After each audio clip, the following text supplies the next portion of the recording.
Hello, everybody. Thank you for your patience. Welcome, and thank you for waiting. And welcome, very special welcome to Richard Donnell, who is the Director of Research at Zoopla, who's kindly agreed to join me today on the Moving Home with Charlie channel to talk about Zoopla's House Price Index published for December. Now, I've had some fantastic questions from everybody on X.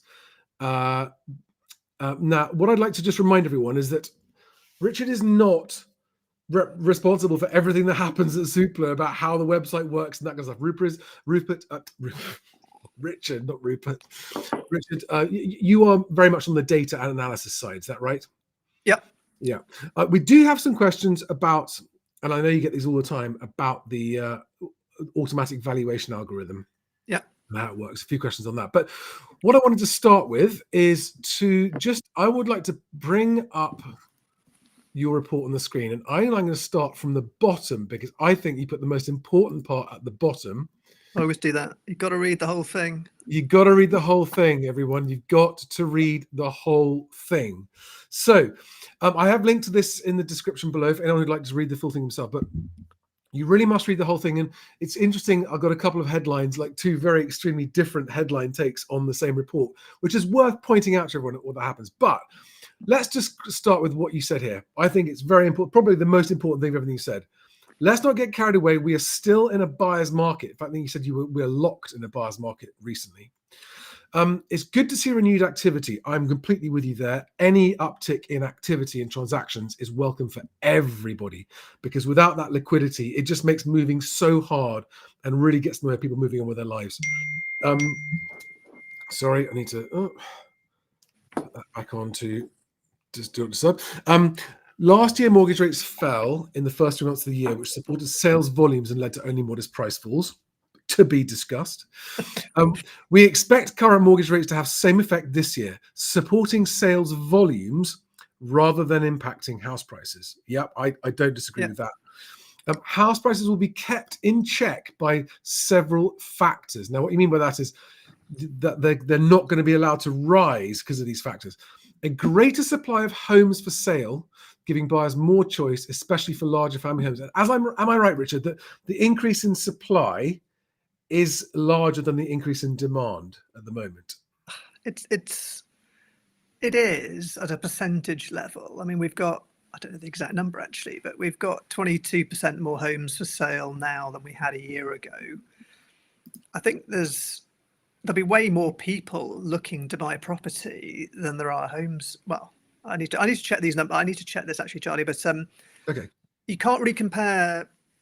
Demand might be up 12% and supply is up 22%. On the headline level, supply is rising more than demand, but actually, in aggregate terms, there's probably more than 300,000-400,000 people potentially looking to buy a property. So it's all about at a local level, what's for sale or what's not for sale. Hence the point I'm making there about we can see there's quite a lot of 4-bed family houses that have probably been on the market, were on the market last year, back on the market now.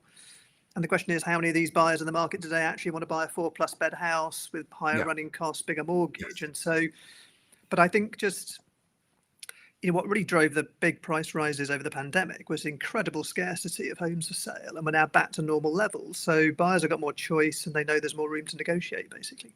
Well, it was a combination of the scarcity of homes for sale and the easy access to very cheap borrowing. Yeah, which of course was behind it. I think I'm very glad that you've also made this point and reminded this point. Half of those with a mortgage are yet to refinance onto a higher mortgage rate, keeping people price sensitive and focused on value. Yep, that's so important not to lose that. A small but not insignificant number of sellers cutting their asking prices to attract interest, continuing the 23 trend. And I thought this was great, not great, but like a fascinating fact. Close to 1 in 4 sellers in London is accepting more than 10% off the asking price in London and the Southeast. So that's what you've. I mean, I just wish some of the papers would lead with this sort of stuff. We had. Let's just show what we've got. The headlines. I just want to share this tab. So London leads rebound in home buyer demand as 2024 gets underway. And I've already had so many people messaging me today and saying, oh, everything's back. The housing market's back. Everything's back. And, and of course, it's headlines like that, which you didn't write. which are misleading, I think. And then, but also equally the other way, the Telegraph comes out from the same data, sellers forced to slash asking prices as housing market stagnates. I mean, two completely different headlines gleaned from exactly the same report that you published, right? I think, but this is what tends to happen. I think it's sort of because I've written a few articles in the first part of this year, because I do think there's a bit of over exuberance appearing in the way we talk about the housing market, and it's, for me it doesn't take, to adjust from super cheap money to 4 to 5% mortgage rates is not, it's not a short adjustment period. And I'm sure we'll debate the house prices thing, but on our index, most indices, and again there's a whole separate webinar to be done around indices, but we just, prices didn't fall, and prices could have fallen more last year. There's room for prices to fall, but the market didn't fall maybe as much as we all thought. And so for me, that just means that prices take longer to adjust until prices and earnings get back aligned. But look, you're absolutely right. I mean, if you read the full report, there's a whole load of different angles in there. I think the other thing I'd say about London is the most sensitive to higher mortgage rates. It's the most expensive market. So higher mortgage rates have a much bigger impact on demand than, say, if you're buying up in Warrington or Bolton or somewhere. So I do think people have read the headlines. They've seen that mortgage rates have fallen back down to, say, 4.5%. So I do think that's probably brought some people into the market. But people coming into the market is one thing. The most important number that we track is really just how many deals are being agreed, how many buyers and sellers are agreeing deals. And as you say, on average, the discount to the asking price is 5% on our numbers. It's flattening out at that level. But ultimately, even if 1 in 4 people are having to take more than 10% off the asking price, it's probably just the asking price was unrealistic to start with, frankly. And so they've just had to accept the right price. And so again, there's this whole piece, which I think, look, other portals, agents, we're all out there saying to sellers, don't get carried away. There's more chance of your home selling this year, but you've still got to be realistic on price because buyers want to do deals, basically. I'm not sure the sellers are getting that memo, though, are they? Well, they never, but they never, they never do. But I mean, it's who wants to? There's always that hope value, isn't there? Basically, of you're selling your home, what you want to buy next. Yeah. And so for every 5 or 10 grand you don't get for your home, you might have to put that on your mortgage. And at 4.5% mortgage rates, it's slightly less expensive than 5.5. But it's just the housing market tends to adjust slowly, and volumes tend to take the hit more than prices in the absence of a big economic recession and rising unemployment. I agree with you. It's slow, and I think it's really important to remind everyone that the housing market does react slowly, and even more slowly given the fixes, the greater number of fixes we have in this market than we did 15 years ago. And I accept your point that you actually, certainly Zoopla has been the most firm in saying be realistic on asking prices, and we saw in Rightmove's most recent prices that the asking prices are trending down. They ticked up a bit in January over December, but it was a big sharp drop in December. So asking prices are trending down, which is a good thing for transactions when you've got but this is probably the most important question I'd like to put to you, because as you will know, the practice of, let's call it, extreme overvaluing by some agents to corner market share, which you all know happens. No one even denies that it happens. I've even had agents admitting that it happens. Coupled with the way, I mean, I looked at all the different headlines from your that came out on the back of your report today, and the Telegraph was the only, actually, Mark Schaffman at Estate Agents Today also was pretty balanced about it. But the Telegraph was the only one that saw the negative side. But all of the other papers were like, yes, it's bouncing back. Everything's good. It's going to be great. There's optimism. And so, because of the hope value, I think that's a very good way of putting it. And because when a seller goes out and picks 3 agents, and all 3 agents go, yeah, and put a number on it that they all know is over optimistic. And when you look collectively at the whole media messaging on the housing market, it's intentionally or not, It's always leans towards more positive. Now, this is, as you know, if you follow any of my stuff, you'll know how passionate I am about this. My worry about this is that the risk of negative equity at certain times in the market cycle is higher than at other times.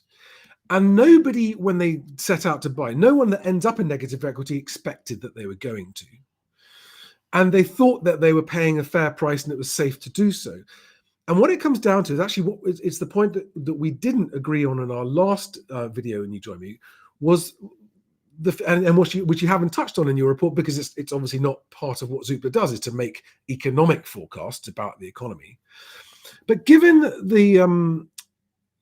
the increasingly gloomy outlook for jobs and the almost daily announcement of job cuts, and John Lewis saying 11,000 job cuts, and this morning Bloomberg doing the article about big falls in December vacancies and that kind of stuff. Does that not factor into your view of where the housing market? Because as far as I'm concerned, we've seen the first weakening of the market. Let's not debate exactly how far it has or hasn't gone yet. But I see 2024 in terms of prices, whatever does or doesn't happen with transactions, is going to get worse. And my worry is the number of first-time buyers who are still going to overstretch themselves and find themselves in trouble. So I want more transactions, as you do and everyone else does, but I do worry that there's not enough caution being urged. I think it's look, I don't, I'm not moving the forecast that we made of our index falling by another 2% this year. But actually, I think, we talked about last time, I think house prices are just going to go sideways for quite a while. And because we need to repair affordability, basically. And my hypothesis has always been that it's about very, very low house price growth and some nominal price falls, but real price falls that then slowly sort of price people back into the market. I think the challenge of the housing market over the last decade is it's just being driven by more and more by people with money. We haven't been lending to marginal buyers like we used to lend to. So I've just written an article on first-time buyers and some of these government proposals, and I think I'm right in saying that in 2007, 6% of mortgages in the whole year were over 95 LTV. Last year, it was 0.25. So, we're just not, lenders just haven't been that interested or incentivized to do high LTV lending, because of much tougher capital controls introduced after the global financial crisis. And also all this mortgage affordability stress testing that we talked about before. So it's incredibly hard to take on a lot of leverage in this market, given these rules. Now, you can make it work in the north of England, Scotland more easily, but it's nigh on impossible to get really high LTV finance to make it work for a normal first-time buyer in London South East. So the trouble is, in the housing market of the last decade, more buyers have just put down more equity, even first-time buyers. And so you get to a position, our estimates are that 9 in 10 homeowners have got an LTV of less than 75. So there's a lot of equity there to absorb any price falls, which, for your argument, prices could fall more. In fact, we were at the more optimistic end for last year, and I was surprised that prices didn't, we said -2, actual -2 on our index, or -1 our index, when we said prices would fall about to 5%. So I think, but you're absolutely right. If the economy weakens and employment increases, that's bad news for the housing market. It weakens demand. But equally, I think the big difference as well to previous cycles is banks pursue forbearance. Repossessing someone is a sign of sort of failure now by banks. So banks will go to much longer lengths to make things work for the customer. And again, if the customers have a higher credit quality and put down a lot more equity, it's much easier to work with someone who might be in some difficulties but have got a sort of an 80% or 70% loan to value mortgage than someone on a 99 going to 102% mortgage whose prospects don't look so good. So I think, but the housing market's purely an extension of the economy. So, but I think we're just going to see very low to no house price growth for quite a while, which could mean real price falls. But again, I don't see, unless there was a huge sort of economic catastrophe, which no one is currently forecasting, that would lead to bigger falls. Apart from you, probably. No one is forecasting that. There are plenty of forecasting pretty bad one. But I agree that amongst the economists, Not many of them see something bad, but there are plenty of commentators who do see pretty bleak. I mean, But the I'm fact seeing. is, I just think the main thing is, just to reiterate, is we just, over the last 10 years, banks have not crept credit. They haven't sort of chased riskier lending as a way to get growth, because the mortgage regulations introduced in 2015 have disincentivized that and made it much harder. So when the Bank of England introduced these rules, because it was really worried we'd have a house price boom and bust fueled by super cheap money. And of course, people were borrowing at 1 or 2% mortgage rates, but everyone had to prove to their bank they could afford 6 or 7 in the first place. And now anyone buying today has got to prove to their bank they could afford 8 or 9%, even though they're paying 4.5%. So it's not a savior for everything. But it, again, a few years ago, I did a presentation, worked out if we didn't have those mortgage regulations, house prices in London would have been 30% higher. That was about 3 years ago. And absolutely, house prices would have been probably seeing double-digit price falls. But I think, again, it's a sort of tick of the box of the Bank of England, who've sort of potentially smoothed out the cycle and made it less boom and bust. But that's not to say that, we're probably, I think, we're not going to see a lot of house price growth either, basically. Well, I'm somewhat heartened by what you point out about that there are far fewer very high loan to value mortgages being given than there were in the last cycle. That genuinely is good news, and does mean there'll be fewer people who get affected by it. I know that we've discussed this before. Each different index has its own method of calculating its average price. It's this one number that you come up with. And I know someone asked the question, I'm going to put it to you now. I might get their wording wrong, but I have on this channel done a very crude explanation to show that you can have house prices falling when the average transaction value rises. And that we do have evidence in the Bank of England that transaction volumes at lower values are significantly lower. Therefore, the average transaction value could be moving up. Now, it's not a raw average. I realize that. It's quite a complex calculation. But, you talk to people who are trying to sell their houses out there, and there are very few going, oh, yeah, I only had to lose 1 or 2%. I think it's, I've built a house price index, and having sort of overseen and worked with colleagues to build a house price index, it's tough, because effectively there's 20 million privately owned homes out there. 1 million of them transact a year, and you're trying to sort of infer from the 1 million, the value of the 20 million. And as we know, there's massive differences across the country in how markets work. And I'm sure you've covered it. Different indices. And then we've got mortgage only indices. We've got indices with cash. Yeah. So I think these UK averages are fine for macroeconomists to get a general sense of our prices rising in double digits, 1% or -1 or 2. But what people really care about is what's actually the value of my home. And I think, coming back to your point about, do agents overvalue or whatever, I think the question I don't think any consumer dare ask when they get an agent round, because it's almost like the agent comes around, they do the pitch, they talk through all the comps, and then the sort of elephant in the room moment is, so what's it worth then? And then the agent is going to give an asking price. They're going to give a view of based on what they think's in the market, and then a reduction, as in a potential reduction to the asking price, to a degree sell price. And I think every consumer, every serious seller should ask the agent, if I wanted to guarantee a sale, 90% sure that this is going to get an offer and go unsold subject to contract within 90 days, what's the price I should put it on at?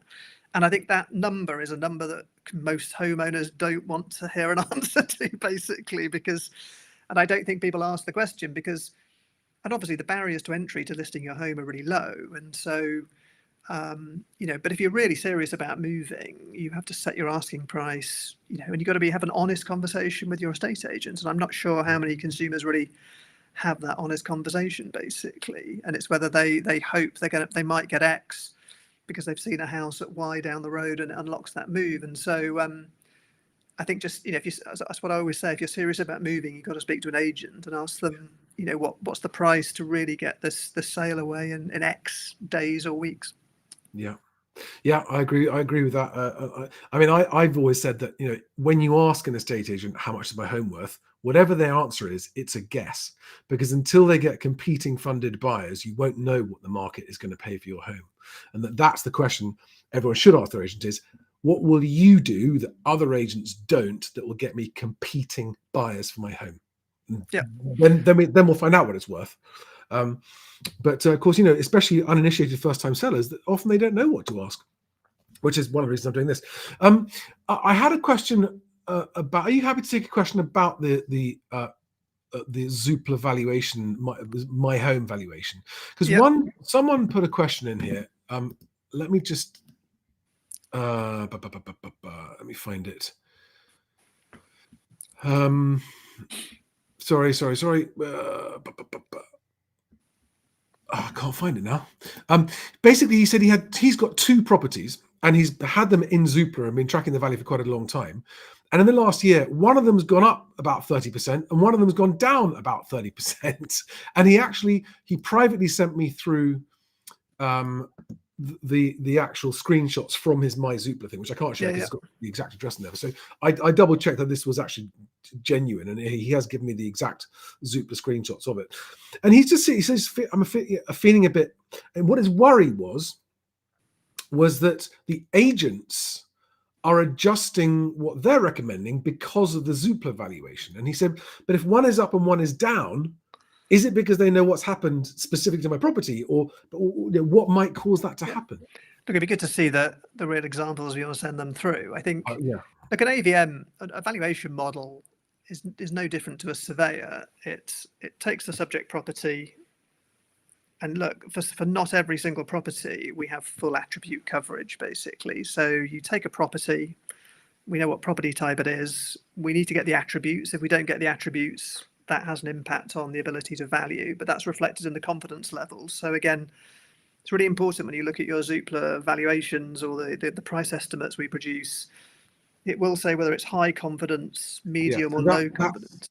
That's one of them. I haven't put the address in there, so that's one of them. High confidence. That says high confidence. Hopefully that's a good one. That's a high one. And that one has, that one's the one that's gone up. And the other one also says high confidence. Okay. Well, it all depends on. It's much less. And the other one is it says 3. Okay. You'd need to, if you send me those through, I can have a look at them. But I think the way the AVM works is it says, look, here's the property. These are the attributes we know about it. This is the comparable evidence for that property. And if there's enough comparable evidence and the property is homogeneous enough, then it will deliver a valuation, but also say whether it's high, medium, or low. Yeah. What can happen around the edges? I mean, I'm just purely speculating here, but where we don't have the attributes, maybe some shared ownership data's come through at a lower sale price. But again, I'd happily have a look at that. I think we're updating 30 million valuations every month, basically. So there's always going to be sort of outliers. But I think. And we've literally we haven't published it yet, but we've just done a big analysis of how those 30 million valuations have changed over the last year. And so plus or minus 30 sounds like a massive outlier. So it'd be good to sort of understand how those values have shifted. But, because the edge case is a plus or minus 5% basically last year, rather than plus or minus that much. But look, it's an estimate. And again, as we say, if you really want to know what your home is worth, speak to an agent. This is the point, and this is I have a pathological aversion to all AVMs because I think that whilst they are effective lead generating tools, they're otherwise relatively unhelpful. I hear agents say all the time that a seller thinks their worth is X because Zoopla says so. Well, I don't know.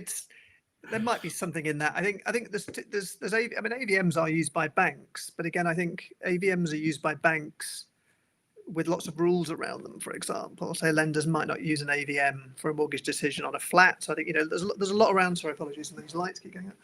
There's so for example, on flats, things like leaseholds, there's all sorts of complications that an AVM might or might not be aware of, basically. But I mean, if you put an AVM on an absolutely super liquid vanilla 3-bed semi or detached in a very homogeneous market, it's going to be bang on every day of the week.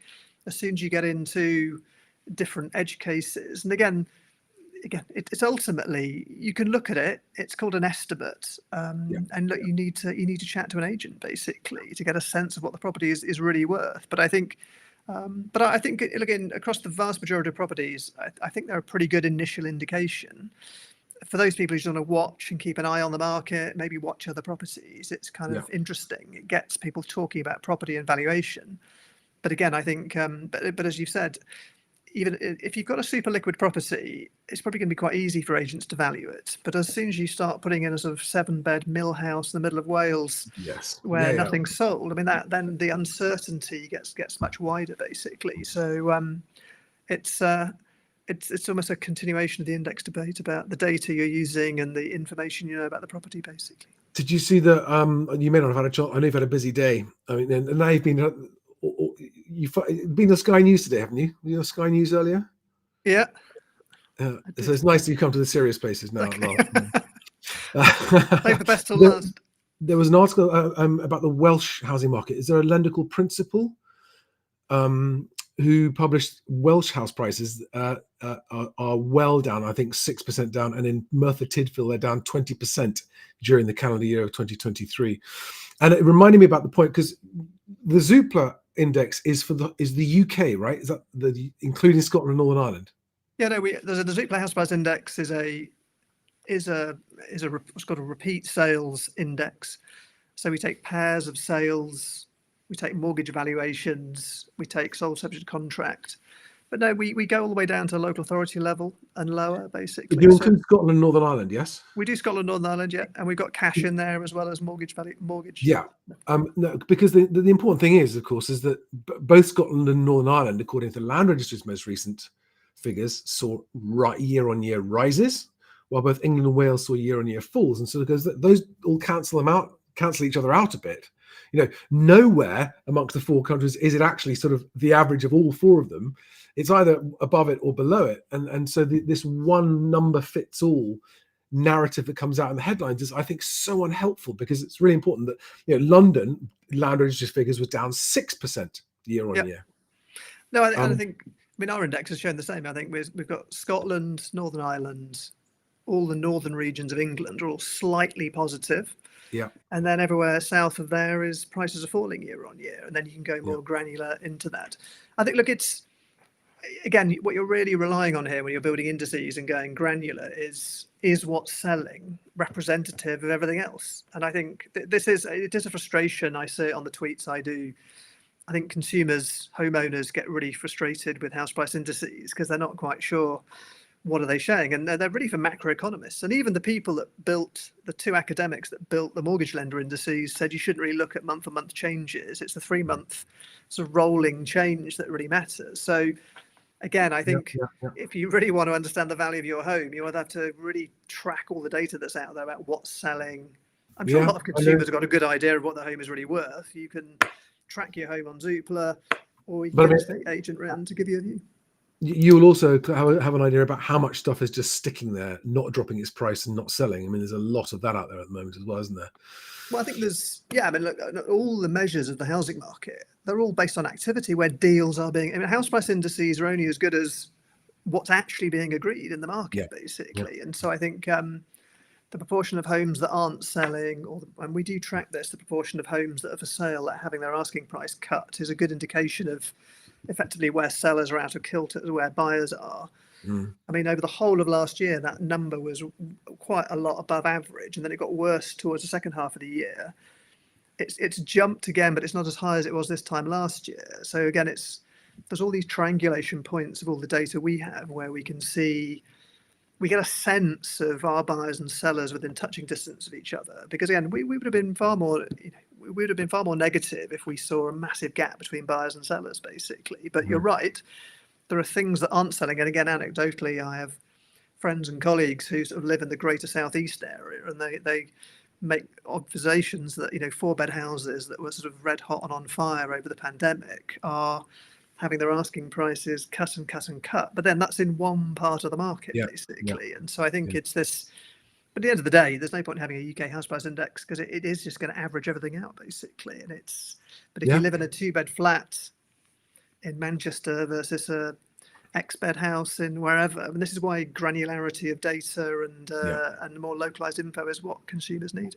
Well, this is what they need, is what they want desperately. I mean, people need to be able to. I don't think anyone should be able to answer any question on house prices unless you say, is it a house or a flat? Is it freehold or leasehold? And what area, what part of what city are you in?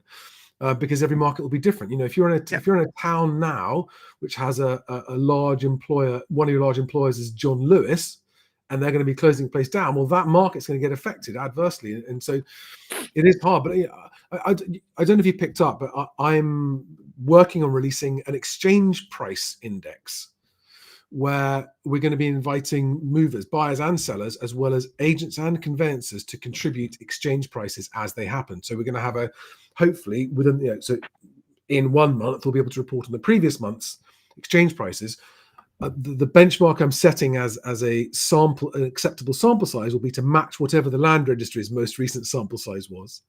And if I can get that many exchanges reported, then we've got something that, subject to errors, will be as accurate as the land registry, but hopefully at least 3 months more timely, and therefore be helpful to everyone that's trying to figure it out. So the main message here is, don't get too transfixed on what house price indices are saying. Just look at the broad trend and direction of travel. But I guess only by putting your house on the market or chatting to an agent and asking that all-important question of what would you put this house on the market for if you really had to sell it? If your fee was based on agreeing a sole subject contract, what would you put it on at? You might not like the answer, but that's the question everyone should ask, but no one does. Yeah, absolutely. Well, Richard, thank you very much. I'm very grateful to you for your time. Have you got anything you'd like to add for everyone that's watching, or any questions for me? No, it's sort of obviously we had a good sort of exchange about over a year ago with the Stig as well. I mean, I think have you moderated your views? Are you still do you think we're sort of well overvalued and still set for double-digit recorrection over a period of time? I think that for reasons I cannot prove, actual house price falls for people rather than macro figures the falls are quite a lot larger than are being reported already. Number one.